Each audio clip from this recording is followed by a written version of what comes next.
What? Hey! Yo, The Kenny Burns Club. I knew I had to bring a little something extra to the party for Corey Shapiro. Ladies and gentlemen, welcome Corey Shapiro. What up, what up, what up, what up? How are you, brother? I'm good, man. How are you? You know, I don't know, man. I'm happy, but I'm not happy because I want to be outside with my people, but I'm happy. So I don't know. I'm trying to keep the balance. I think you're doing a pretty good job, my guy. Yeah, God is good. We try to find the silver lining in it all. That's right. How are you? What's going on?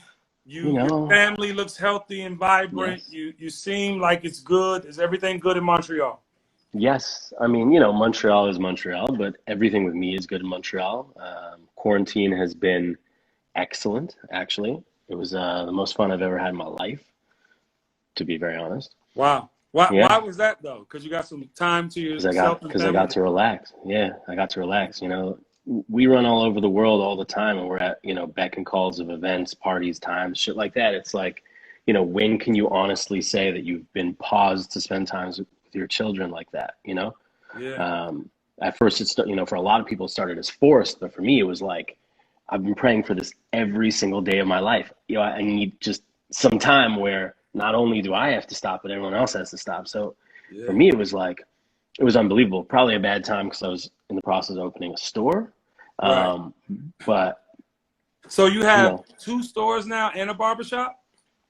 So I have a barbershop building. I closed the barbershop, and then I own the building where it's at. So, so another barbershop took it over, but it has nothing to do with Notorious. I think my time was outlived in the barbershop industry. I just want to tell you, that was one of the best concepts, bro. Notorious Barbershop. Ladies and gentlemen, if you missed this presentation, this man, you'll find out in this interview today how masterful he is in his presentation. That barbershop, they won't let me in Canada when I feel like it, so I got to get all types of paperwork done. But I always wanted to fly up there and get my thing, you know what I'm saying? I always wanted that. Sure. Yeah, no, it was great. We definitely changed the barber game, like a very unapologetic space in the middle of the hood. We also did a barber truck, like a replica of it on wheels, which was pretty dope. Just don't think that barbers and I are on the same wavelength. So we made it to rest. Creatives sometimes, have differences, and it's all good because what we really want from you is these shades. I don't know if you saw your man. You saw your man? Yeah. I have several pair of VF, and I also have an amazing collection of sunglasses. If anybody knows me, they know how passionate I am about my sunglasses. So after I kind of go through your story, because the one thing we don't know is a lot about Corey Shapiro. We know about vintage frames. We know that you travel the world and you outfit every celebrity in the world with their eyewear. But I want to go on a journey with Corey. Corey, you're originally from Montreal? Yeah, I'm born and raised in Montreal. Even though I call it home here, I believe to be a man of the world. But yes, I'm born here. Yeah, I met you in the States for sure. Thought you were from like Brooklyn or some shit because you're everywhere all the time and you knew everybody early. What was it like for young Corey growing up in Montreal? And I want to preface that by saying, guys, as you get to know this guy today, if you do not know him, he is when I say presentation is important, I always speak that on my shows and to my mentees, but he shows up ready to go. And I want to know, were you that person young, or how was it growing up with young Corey? So I had a very unfortunate upbringing, I would say. So I grew up in many different schools, but in a community of people that were either very wealthy or very poor. And my very wealthy friends were lazy as fuck, and my very poor friends were very, very hungry. Right. So there was part of my community that was trying to ride, and part of it that was trying to find the ocean. So, I hung out with people who were very hungry in life, and my parents pretty much instilled in me in a young age, my father especially, he's like, no matter what you're going to do, if you're going to clean toilets, whatever it is, just be the best toilet cleaner there is and be happy doing it. And Right. growing up in Montreal, in the community that I'm in, I don't really fit the mold in general. I'm a little cartoony. You mean like last night when you were wearing your shorts backwards, walking through your neighborhood, walking your dog, was sipping a mimosa or whatever the fuck you were drinking? Yeah, pretty much. And I just, I learned at a very young age to be unapologetic about what I wanted to do. And, I think that throughout the years, there was definitely a lot of hurdles and a lot of, altercations because of people looking to kind of put Wait, me so you used to fight in a a lot? box. You know, I used to fight quite a bit, but Really? I'm so strong mentally that people were often people were disarmed before they could really get physical, and Wait, Corey, I love that. You want to know why I love that? Because we're parents. yeah, And the first thing I told my youngest son when he started the 8th grade, I was like, listen, sometimes your words can dismantle, well, the majority of the time, your words can dismantle any situation. That's right, if the assignment is late. That's if the bully's on the block. That's if, the best player in the gym thinks he could, I love that because that's yeah, so true. no, that was always the thing, and um, I went through a bunch of high schools, and it was a bunch of elementaries also, and it was always like the parent teacher interviews would always be like, either your son is going to run the world or he's going to be the Unabomber. And we need to hone that right away. The interesting thing about Canada, which most people don't know, and I don't know if it's like the States, but you can do anything except for harm someone Right. up until the age of 18. And at 18, it's like it never happened. So my dad used to tell me, you want to figure this world out, you want to butt heads with people, you want to step on toes, the day that you turn 18, it all goes away. So you better figure this out, and you better figure this out quick, because, if this is how it seems like you're going to do things, you need to be prepared for the consequences. And can I ask you a question? Why'd you how many high schools did you go to? I went to 4 different high schools. Bro, I went to 4 different high schools. Yeah, I went to 4 different high schools. At first high school, I got kicked out of. Second high school, I went to, was all good until the principal that kicked me out of the first high school ventured over to that high school and kicked me out again. So that was, I think, a first in her career. And then I went to another high school where I found loopholes in their government system, and they ended up asking me to leave, but I got a perfect score on all of my matrics exams, so they asked me to come back. But by that point, I had done so many different schools and so many different programs that there was I guess, correctional school. Right. That would allow me to go there for half a day because I got so many credits. So I, went that route. And but it heads a lot when I grew up, both from the way that I looked and from how, I kind of had a one-track mind on how I wanted to live my life and what type of goals. And so were you taking these fashion chances in high school? What was your wardrobe game like in high school? So I mean, and you'll know the terms because you're from that age, but we had to wear blazers, so I would have my grandparents bring in mouflon blazers from. Tell the people what mouflon is, please. So I would have to even show you, but it's almost a velvet cashmere type material. So I would have the mouflon blazer, and they would want you to wear a collared shirt, but turtlenecks were squeezing my neck, and I'll never wear a button-up shirt ever. So I had to rewrite the school rules to have mock necks, and then how high were mock necks, and what came as not running shoes and casual shoes. So Clark's Wallabies, and then we would slip in a little Wu-Tang every once in a while. My grandparents traveled all around the world, so I had the option of sending them on these fun adventures to get ridiculous shit at the time. So it was kind of it was a little Fresh Prince of Bel-Air-ish, pretty much like that, But he stood out. I mean, everything he did, the way he dressed, the way he acted. Let me ask you this question: So when you're talking about cashmere and you're talking about these accoutrements to your outfits, were you tapping into like, I'm gonna have like something to do in the luxury space? Was that something embedded in your mind early, or it just came after school? So, you know, fashion, and it's unfortunate. I don't know if it's so much these days, so I don't want to say it to insult it, but when my parents, so I'm 38 now, so when my parents were in fashion, my mother was a visual, like a award-winning visual merchandiser. My father ran a menswear brand and then went into the licensing business. Same thing with my grandfather, also on a different side, similar things. So I was always raised in the fashion industry, and um, the people that were in the fashion industry were people that were uneducated. So even though they were professionals by default because at a certain point in the 60s and 70s, fashion was like a way for you to be able to make money, even though you weren't a professional. And that's how a lot of people made their money.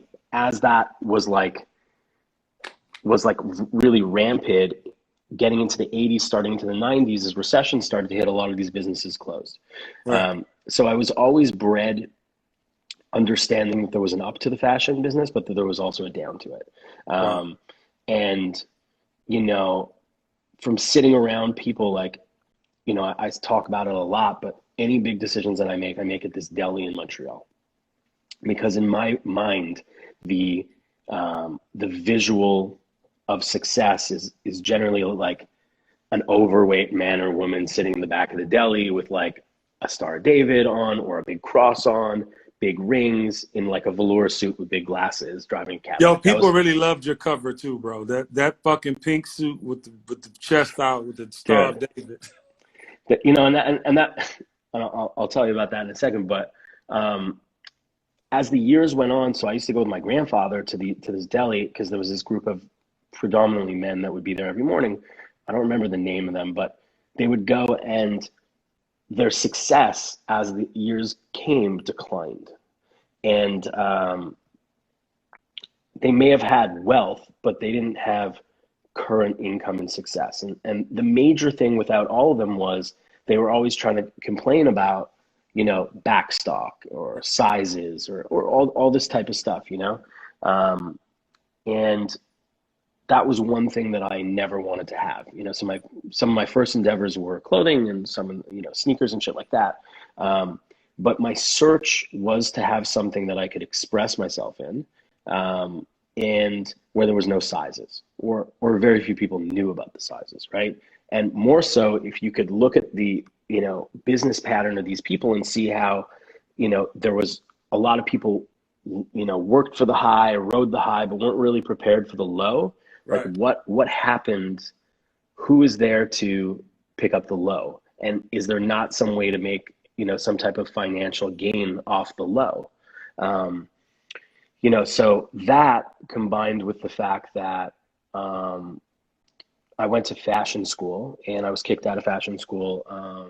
Why you keep getting kicked out, Corey? We gotta stay You know, focused, I or know. no? I mean, no, it's, you know, my focus is my focus. It doesn't necessarily have to be everyone's focus. You know, I'm one of those guys that people either love me or they hate me. There's zero in between. It's not like either I'm leaving an incredible impression or a really shitty impression, and I'm totally cool with that, you know. I believe that big I've never met personalities any. do. I've never met, maybe because the people I talk to about you are in the collection. I have a mean collection too. I'm going to show I know momentarily. you do. The majority of people love you. I don't see that at all, actually. It's, well, you know, it's not to say that there's a lot of people that hate me, but I'm just saying there's always strong opinions. And in, you know, in fashion school, I had basically started a clothing company that was um, based off the way I would come to school. I used to wear this mesh hat, and the teacher was like, you know, I'd always come in stoned at the time, and they'd be like, well, if you think it's such a big shot, why don't you make a mesh hat company? And I did.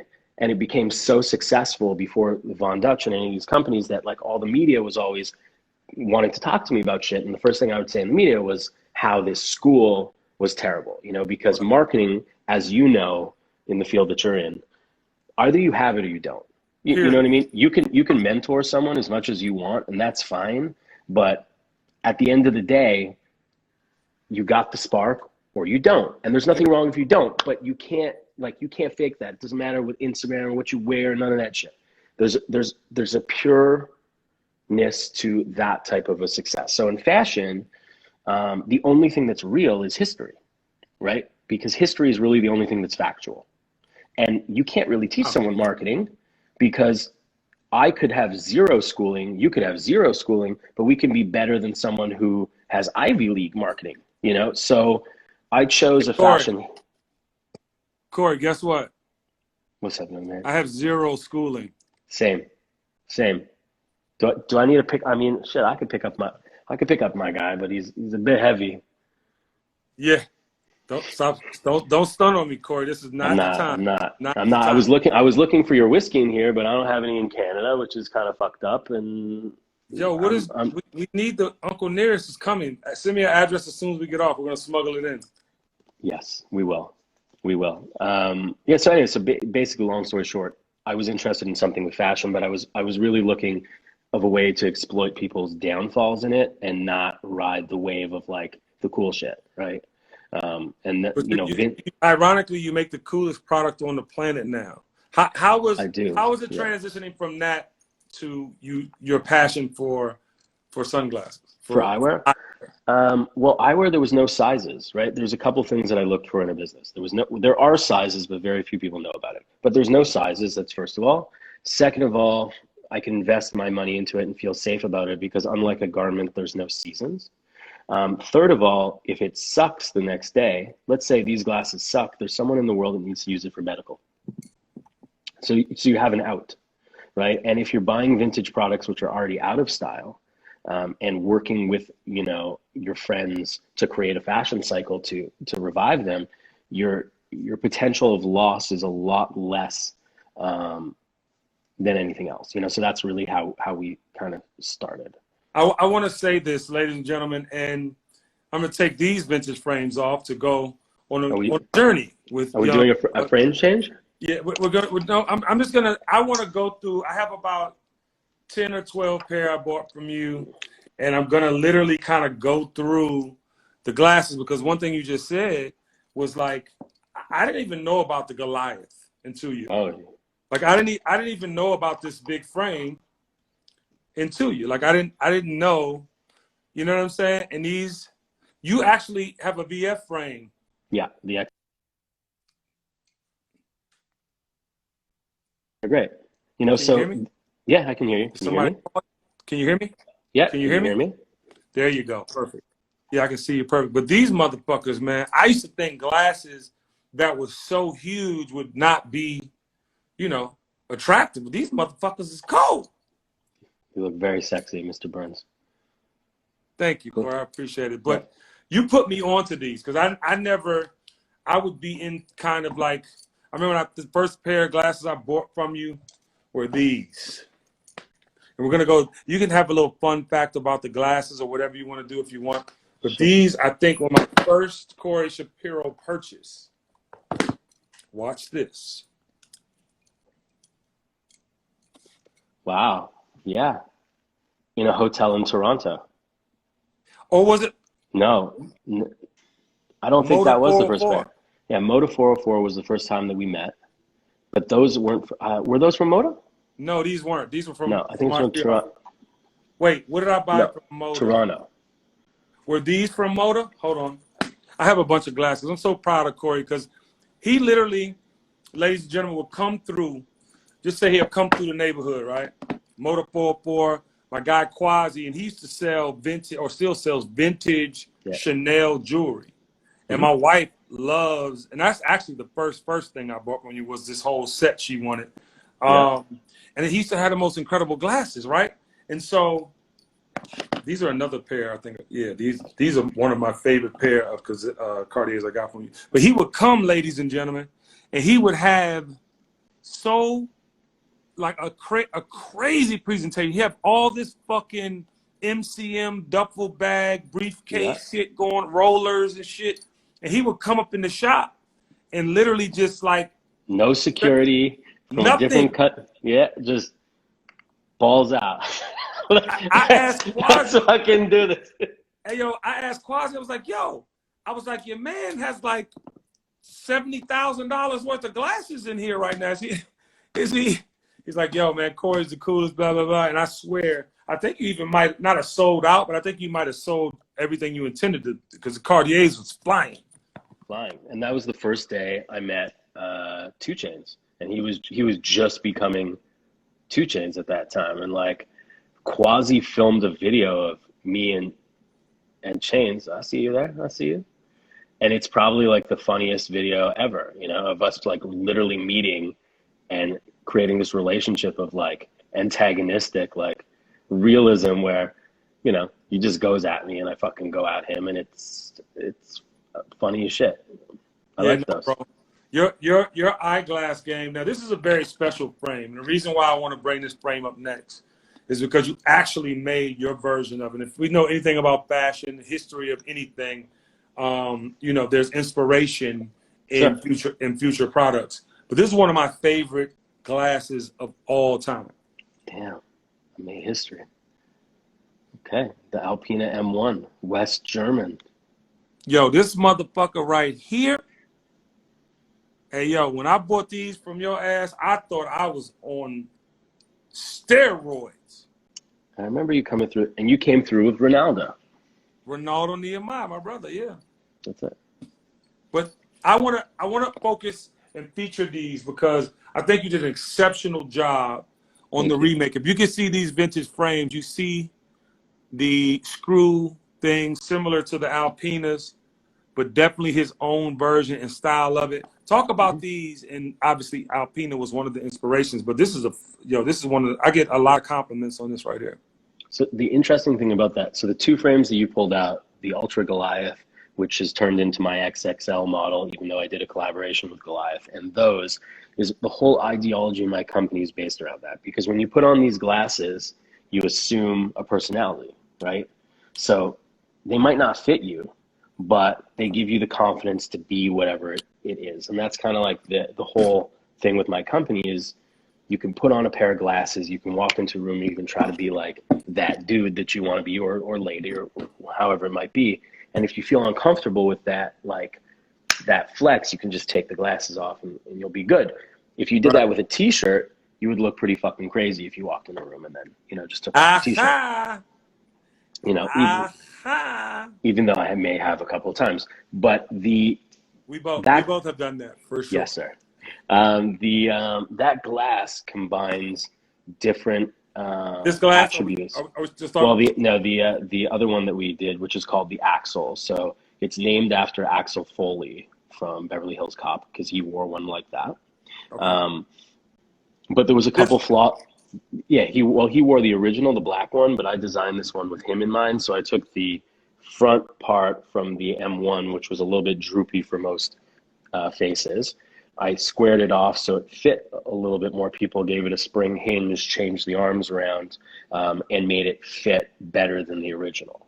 I love your detail. I want people to really see how detail oriented you are with your product, because I just feel like, you know, it's fucking super, especially if you collect glasses. Like when you are a collector like I am, and then you get the product from vintage frames, I mean, it's, you know, this seems like $1,000 pair of glasses, but these retail for how much? Those are $400. And these are $500. But you have also, and I don't have them in front of me, but you sent me some for the wife that was a $99 joint. Yeah, so like this is, so we have one line which is called VF, and the idea was, you know, I think that as we get older, and people seem to be getting younger, I think that I think it's really whack, no matter how high end a company is, that it's not inclusive, because I believe that if people want to support you, that it's really shitty to price them out of the ballgame, right? I just, you know, and I don't care if that's a Louis Vuitton, and, you know, that's not a shot at Virgil or anyone, like, you know, I love what he's doing. But I think that companies like this... I'll take a shot at Virgil for you. You want me to say something? I think that inclusivity is a major thing, and that people should be able to support what it is despite their income. That being said, I tried a different marketing format. I created a line, a $99 line that should sell for $400 or $500 in its quality. And because Um, they feel like yeah, these, like this is yep, heavyweight. they're 18 karat gold. And basically, the idea was that I would not have a marketing budget. I wouldn't make money on the frame, so I'd maybe make $5 or $6 to give a little bit of cushioning if I needed it for my P&L. But the idea of it was that someone would receive the glass, they would be so baffled that they bought it for $99 that they would do the advertising for the company for us.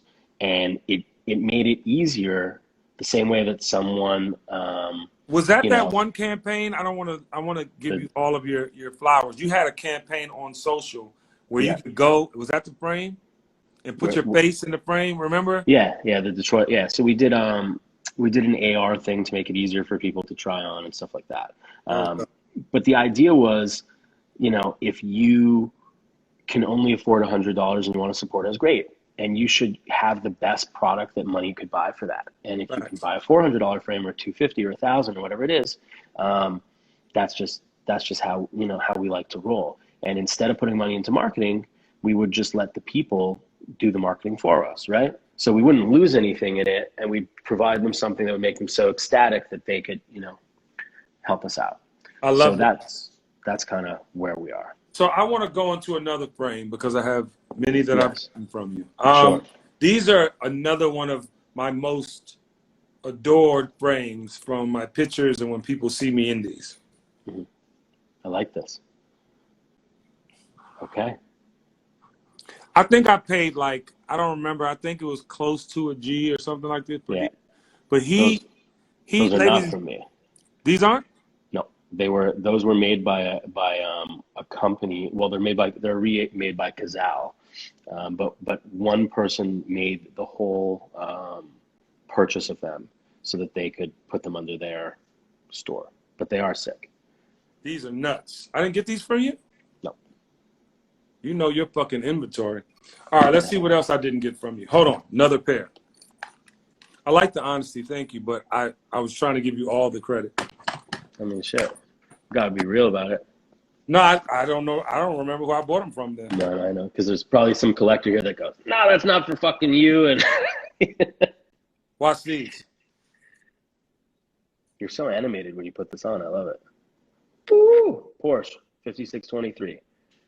These are my number one favorite frames. So much so I need to buy a Porsche now. You need one. Like right now. Like no, I'm getting a Target for sure. But look at these motherfuckers, man. Like this shit is like. I know. Talk about this eyeglass. Now, these are straight 80s. What year is this?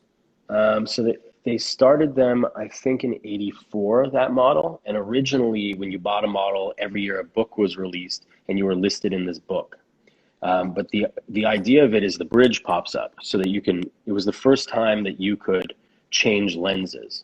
Right, so you could just buy a bunch of lenses and change it within the program, and it was like an attack at optometrists and optician to start, allowing people to understand a little bit about the whole, industry, and it's probably one of the most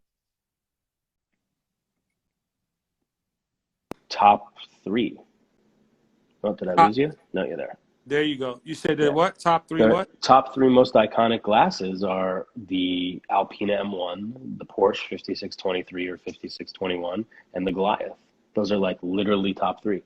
So let me ask you something. You said, so these right here, these Cazals, right? Because I want to come back to the Porsche, but these Cazals, you said were bought by someone. What do you mean by that? So Cazal is an interesting company, right? Because Cazal was actually the reason why I stopped putting money into vintage brands like putting marketing dollars. Oh, wow. Yeah, Cazal is was a German-owned company. I'm not sure the company that bought them now. It was originally Carrie Zaloni who designed the glasses. There's two distributors in the States. There's Ultrapalm in Eastern States. And I had done a collaboration with Ultrapalm, who are this very nice family-owned business, and they actually own Ultra as well. And Ultra, the music festival. No, Ultra is the brand that owns Goliath. Okay. Okay. Yeah, and they have a bunch of other models, which you know. And basically, to make a long story short, such a genuine family out here, they would give different people collaboration. I was sorry, I was allowed to do collaborations with them, but every time I would do a collaboration or I would do a custom glass for, let's say, like I do a diamond glass for Ross, right? Right. Ross and I did this diamond glass, and me and Ben Baller did the glass, and we kind of made a mistake on a diamond where we put it. And Cazal from Germany, thinking that they were in Germany, would then bootleg the fucking glass, and they bootlegged, like, say, Ben Baller and my glass down to our fuck up. So what they would do, Germany, is behind people's backs, they would allow size runs or glasses runs to go to specific companies, and they would say that they were exclusive. They weren't really exclusive, and they wouldn't keep their deal.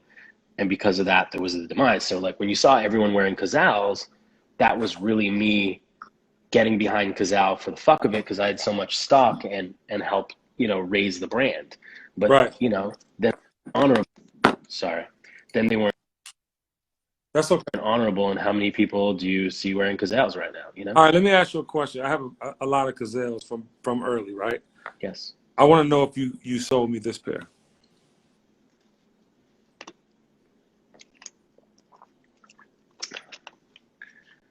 I think I might have. I think that may have been the pair that you bought at Moda 404. I think these are. I think so. These are one of my favorite. Like, if we ever collab on a frame for Whatever you want, bro.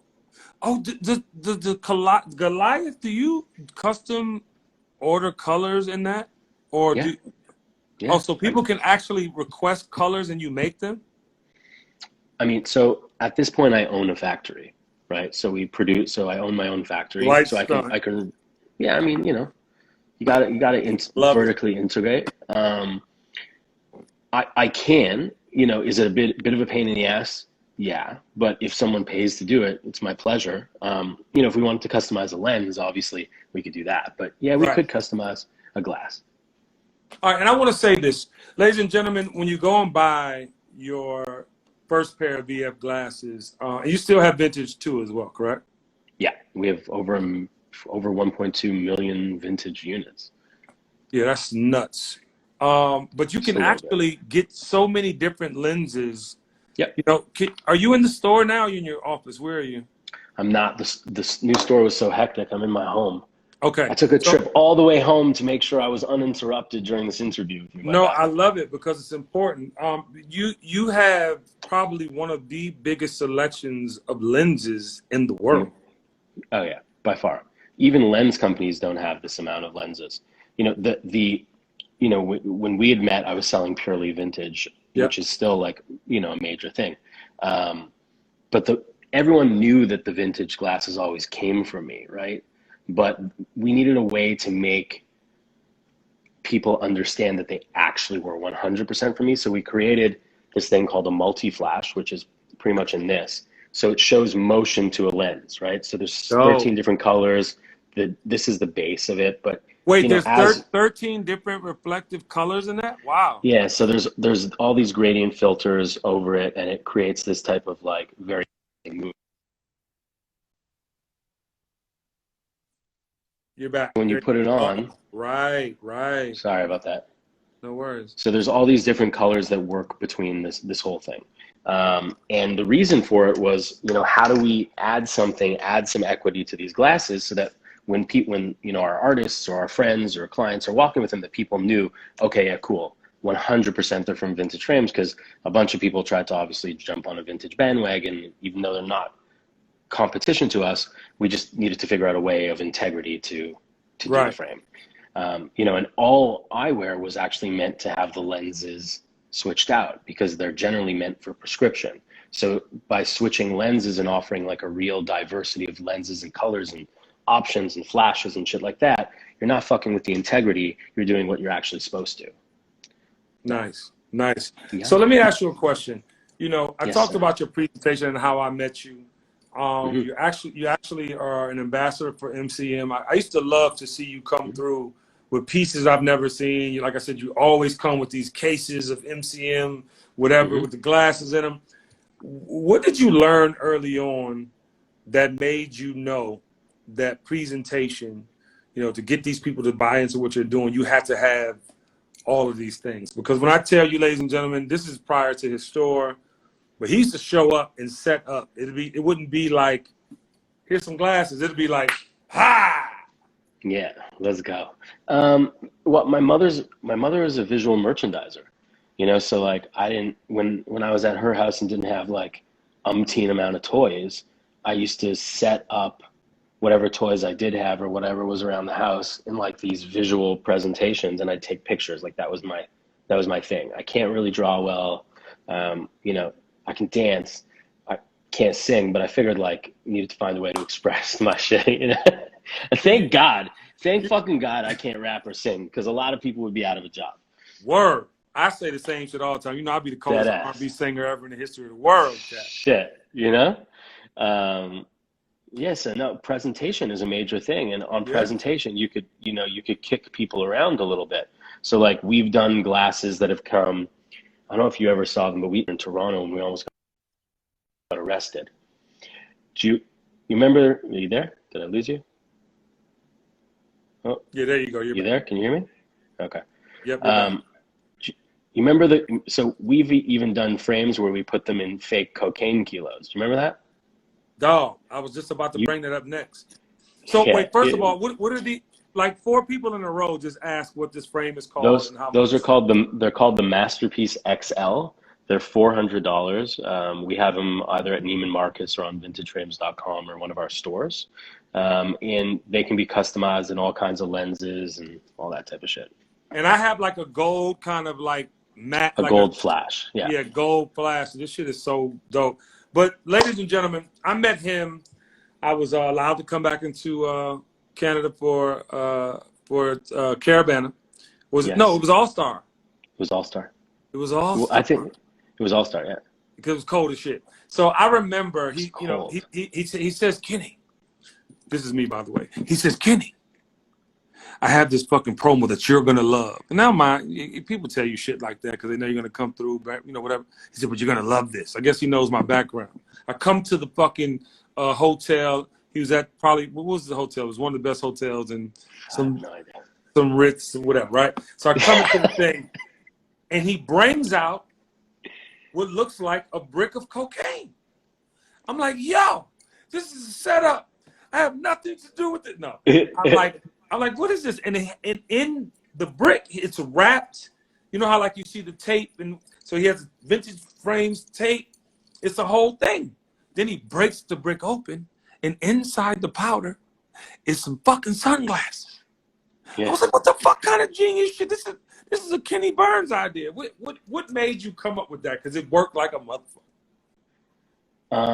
Well, the funny thing about it is like when I go a lot of places, a lot of people who aren't people that I necessarily want to give things to, people always ask for free shit, right? Always. I don't know if it happens to you as much, but I have a product line.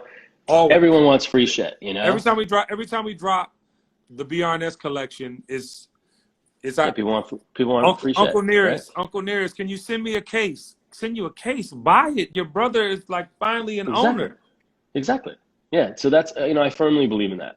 So for all these people, so we wanted to do this glass that we called the blow glass, but I also wanted people who like, I think it's a Yiddish term, but we call them like schnorrs. It's like pigs, So people who were piggish about it, who weren't my friends, who didn't find it funny or whatever, I would be like, yeah, here's a fucking frame. And they would have to open this. And to get to the frame, especially if they were real pigs about it, they'd fucking slice the shit open and the powder would get all over them, right? And it was just, and it's little things like that are comical to me, even if it's at my financial discretion. So you had all these people, yo, can I get a free? Of course you could get a free frame. Here you are, and they slice the shit up, pull it open, cloud of fucking powder. What the fuck is this? Be like, yo, I'm so sorry. Them shits is inside. I don't know what you're talking about. I was so enamored. I posted, I took a whole photo shoot. I set the shit up. It's on my page. If you guys want to scroll back a couple All-Stars ago, the actual photo is on my page. Crazy. It was legendary marketing.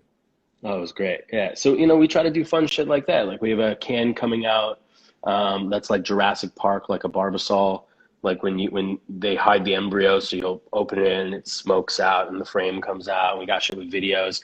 And I get in the packaging and the presentation, I get to do things that are funny to me. Like people are always asking me if there's a warranty. Well, yeah, there's a warranty if there's a manufacturer defect, but if you bring me a glass that you've snapped in fucking half, you snap the fucking glass in half.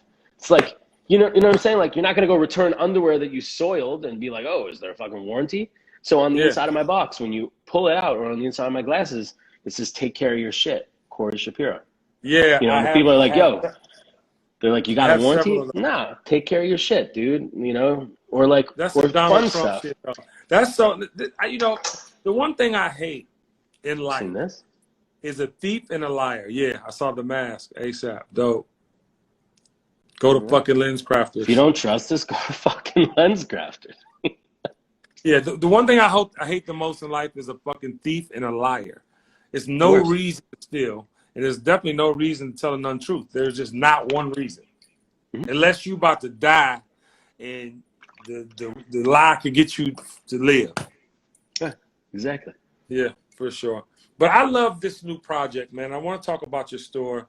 Yes. It's beautiful, Corey. Thank you. You got a fucking grand piano in the fucking middle of a fucking eyeglass shop. It's an oxymoron, which is your genius. Yeah, so the whole thing around the store is I have a weird love for Elton John's music, right? So I either go like really grimy hip hop or Elton John, It's kind of eclectic. But Elton John was very famous for this like kind of unapologetic eyewear, right? And he's the largest eyewear collector in the world, and he's fun, and like he was this guy that kind of assumed this personality behind this eyewear and came out in bird suits or whatever the fuck he came out on. So do you know him personally? I don't actually. Listen, TKBS Nation, when you get off of this live, I challenge you to please go to Elton John's page and act the shit out of Vintage Frames. Yeah. Please. That is one of his idols. Please do that for him. For me. I appreciate it. But go ahead. I appreciate it. So, the idea was on April 1st and 2nd, Elton John was doing his farewell show here, right? And a big client and friend of mine is Lady Gaga, who's very close to Elton. Yeah. And I like so rarely call in favors with my artist friends ever, But this was one I was like, fuck it, let's do it. So I basically built this store, and I wanted to do two things. I wanted to build a store that was so unapologetic and so poised that any of these people who like try to copy my company, you couldn't ever try to reproduce this. And if you did and you had the funds to, you deserved it. But the whole thing was based around this Elton John Coliseum show. And it was going to be like, yo, he's here on April 1st. I'm going to make the store around a grand piano. I'm going to get Elton to the store because there's 2 days. He's not on a crazy travel plan. He's got to be somewhere for 2 days. Farewell fucking tour. Whole shit. Fuck it. We are going to do this. We're going to put a fucking grand piano in it. And this dude's going to walk in to see his glasses. And he's going to be like, yo, why is there a grand piano? I'm going to be like, well, I don't know. Weird. Grand piano. Do you think you can play something? And then boom, best fucking store opening on the planet. But then COVID hits. Crazy. COVID hits. Elton John is no longer coming. He may in the future. And now I have a grand piano in my store. Right?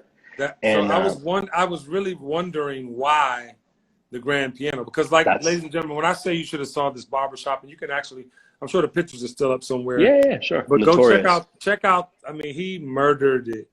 And I know your presentation. I know with that, the word notorious and barbershop really doesn't go together, but it's kind of like, hip hop kind of ode to this, that, and the third. You also have Versace-like vibes throughout. Yeah. So I didn't look past the piano like he wouldn't do it, but I knew there was a reason why, to know that you had planned the store opening just to get Elton John. Like a sick fucking guy, So I built this whole store, and basically I wasn't allowed, in doing the design of my house, I wasn't allowed to use those cues. So I have this very modern love, modern artistic type minimalistic thing. And then I have this kind of sketchy Versace vibe, and I'll show you. Hold on, I'm gonna show you. Yeah, ladies and gentlemen, he has one of the most iconic radio boombox walls you'll ever see. Go on his page and go through that and check that out. See this? Wait, can I see this? My toilet. That's my face. You got your face by your fucking toilet. Is that a fucking there. crocodile wall? It is a crocodile wall. Yeah, you're extreme, but not. You know, so the idea was that Wait, what's that toilet called? That's a key. What is that called? I don't know. A Kohler, I think? No, it's not. Is it a Kohler? I don't know. I think so. No, it's a Toto. Yeah. It's Toilet Talk with Kenny Burns. Yeah. You know what I'm talking about? Lifestyle special, baby. So that was kind of how I figured out how to, you know, do this whole thing. I wanted to get a chance to kind of marry my two loves, and my barbershop was made 100% out of Versace home, which is absurd. Bro, you know, like I wanted you to franchise that shit on down to Atlanta. I would have invested. I discussed it, and you know, I was going to present it to Killer Mike potentially and do something, and it's just, you know, I think that you probably know this better than anybody. As you get older, not that we're old, I think we're, you know, seasoned. It's no longer about what can you do, but it's more about what should you do. Come on. Because our time is valuable, you know. And before, you would have presented me with any project, and I would have done it just because I can or I could. Now I'm very selective about it, not because I'm snobby about it, but we have other things that we want to accomplish, you know. So if I can put X amount of time into eyewear versus into a barbershop, which was really just my idea of needing a place to get my hair cut. Right. Pretty much, you know. Same thing with my juice bar. I spent $500,000 and lost $500,000 on a juice bar because there was nowhere to get juice. Right. You know, in retrospect, I probably should have just gone and bought juice. But like, you know, right? No matter how expensive it was at that point. Go get some fucking fruit and juice that shit. Go get some fucking fruit, you know? But that's the beauty of it. And, you know, it takes certain people to be able to bring experiences and concepts. You do it a lot of the time in a very live atmosphere, you know, which you specialize at. And it's something that resonates with people forever because they were there and they experienced it. There are very few retail environments that give you the same type of feeling as when you know, I think perform on stage or curate the night or however you want to portray that. But I think that it's so important to give people experiences and feelings that they can't have anywhere else. So we go overboard on our presentation and our concepts because of that, you know. Because if we're not, they want to know what these are called again and how much they're 500 and they're called the VF Axle. And I want to say for those who keep the weight on these glasses is very real. It's dope, right? Because glasses shouldn't be so heavy, but you feel the worth in the frame. When you hear 400, 500, don't be afraid because these feel like they cost that. Now that frame on your face. Yes, sir. That is your latest offering, correct? It is. It's an in-store exclusive that we did. It's a full Cuban rope. We made 100 pairs that are between different colors, between white gold, rose gold, and yellow gold. And I've been very, very selective on who can get them. And like, yes, you can. But a lot of like, you know, there's some celebrities, for instance, and a lot of people think that, oh, they can get whatever they want. But you know, especially celebrity now consumes fashion and things so quickly that there's like zero respect for it. So we've even denied a lot of our artist friends or clients to buy them because we don't want it to be consumed like that. We want it to be like a memory from our opening of this like new store, which is our forum. Yeah, you know, so we've allowed some people to buy it, you know, from us who weren't there, you know, through private DMs and shit like that. But it's for the store and it's something cool for Montreal. We also did these heart glasses for our opening. So it was like two very Elton Johnny offerings for our opening. And yeah, we just, you know, we like to do fun shit. People look at me like I'm wild, but like, you know, it's just kind of who I am. Yeah, I'm gonna pin that comment for the VF Axle. This motherfucker cold. So Corey, you know, I really respect your grind, man. You know, I think a lot of times in business, you know, we meet people that are all over the place. But when you meet a motherfucker that's all over the place but gets it done, it's such a pleasure knowing that it can happen. And watching your I journey appreciate has that. just been so fun because you're a bright light that, you know, that projects energy and positivity and fun and fearlessness. You know, I feel like out of this COVID, and I want to get your perspective on this. I feel like out of this Mm-hmm. COVID, we are going to see a new changing of the guard. We're going to Mm-hmm. see phoenixes rising from the ash like no other. Mm-hmm. But everything we knew prior to COVID will be different. And you still might have certain players in place, but there's going to be new leadership. There's going to be new attention to detail and focus on specific brands and the way people do business. What's your take on all that?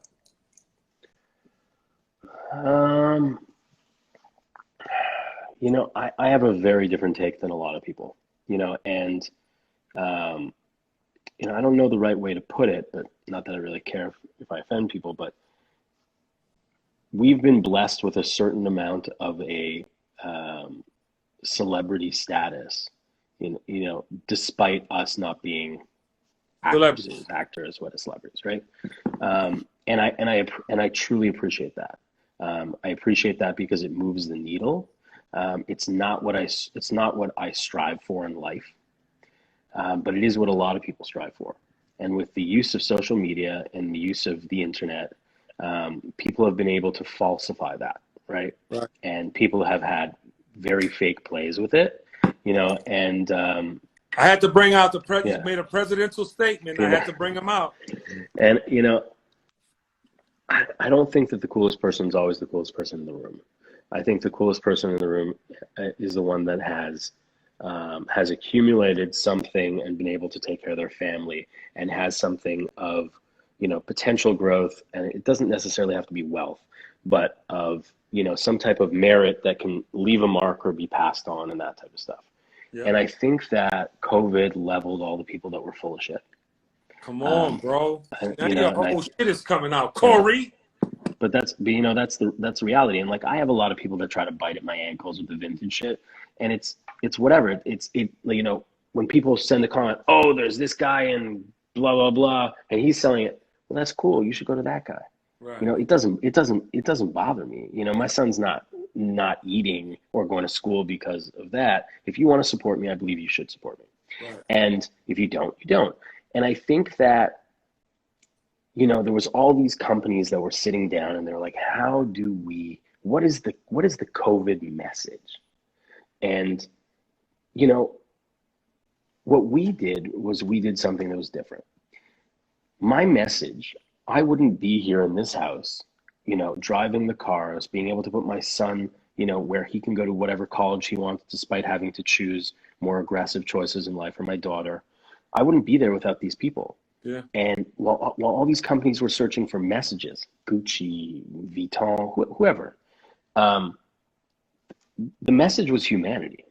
And the message for us was, you know, people have opted in to hear from us. We have a text message thing, and we used to send out a text message once a week. You know, we're sending out a text message to you guys to see how you're doing. How are you doing? Is there anything you need? You should know that at all times, my DM is open. And if there's things that you want to discuss that are business related, fine. But if you just need someone to talk to and you're alone, please reach out and I'll make the time to do it. And on top of that, you know, because of my factories and where they are, I had availability of masks. So I would purchase masks when there was, you know, scarcity in the market. Yeah. And I would just send out messages to my guys, same type of thing. If anyone is in a position where they need a mask, just send us a message or a DM, we're going to send you, you know, and we could send them a KN or an N95 mask. Not like, yo, send a shipping, handling, nothing. You could have never bought anything from our company again. And the direct access that people have to me at all times and always will, despite however large the company is, like, you're not hitting the head of Dior or the head of Vuitton or Marc Jacobs on their DM and Instagram being like, yo, Mark, how you doing? You know, like, it's not that. And I think that it really showed that being a real person, and having real care for the audiences that support you, like genuine care.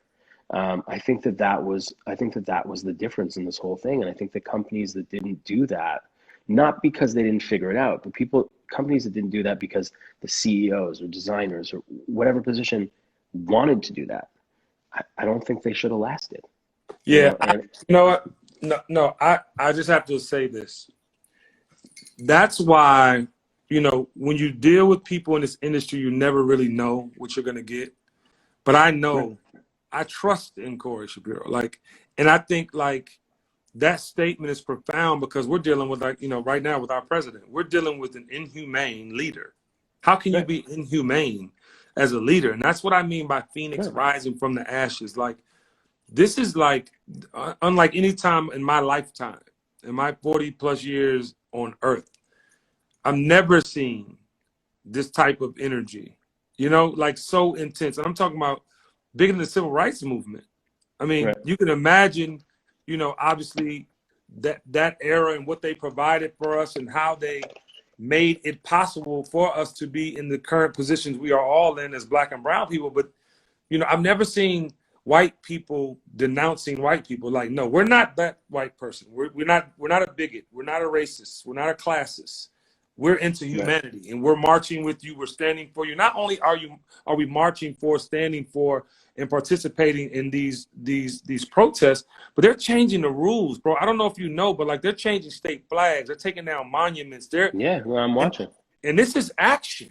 This is action. And I just want to salute you, Corey, because I think that you being still in your 30s, being an entrepreneur with the taste level you have, and just being conscious about humans around you, it amplifies into humans that you don't even know that you touch and affect, brother. So I just wanted to give you your flowers today, man.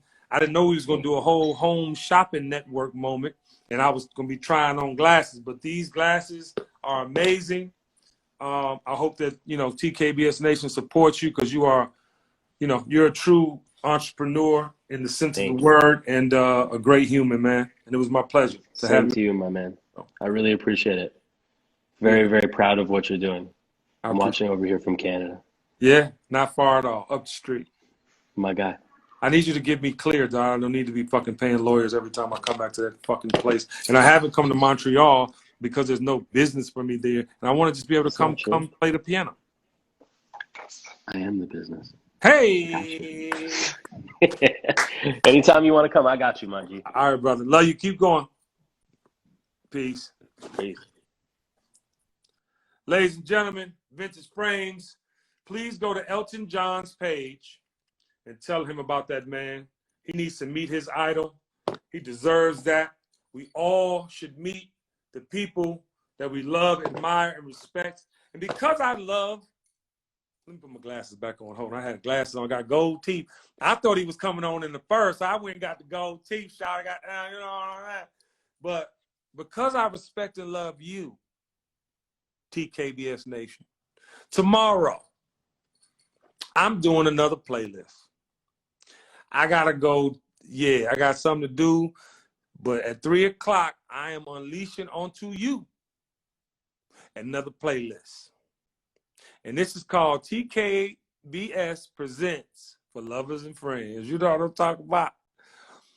Yeah, the dream is real. I got a big announcement tomorrow too, y'all. I just got a contract with something. I'm probably going to sign it today. So I can't wait to share it with you. And it's because of you that I've made it to this next level of my yaminery. Okay, love y'all. See y'all tomorrow. Peace. Peace and blessings.